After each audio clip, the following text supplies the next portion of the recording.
Assalam-O-Alikum. Welcome to EntertainmentVlog&Cooking. Today we'll be making chicken sandwiches. For that we need some slices of bread, a spoon black pepper and salt, and 1 cup of cabbage, 1 cup boiled and shredded chicken, and chicken strip.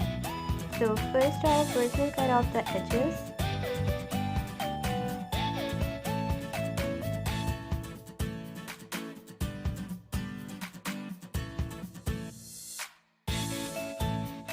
Now we're gonna mix all these ingredients to get this very yummy and easy recipe at try. And don't forget to follow us on Instagram and our official Facebook page.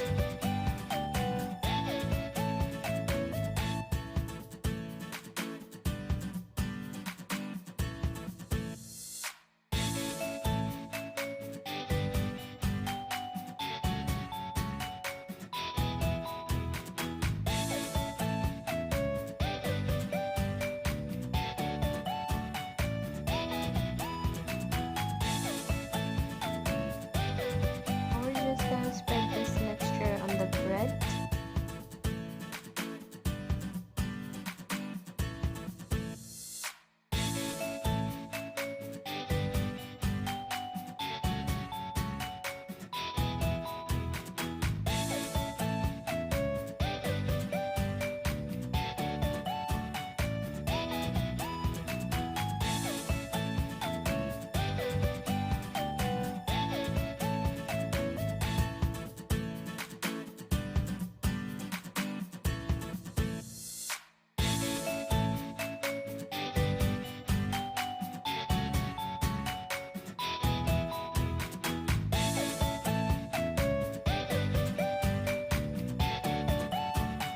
Now I'm just gonna cut these little pieces, and my sandwiches are ready, which I'm going to eat. Hope you will try this video and let us know in the comments below. Allah Hafiz.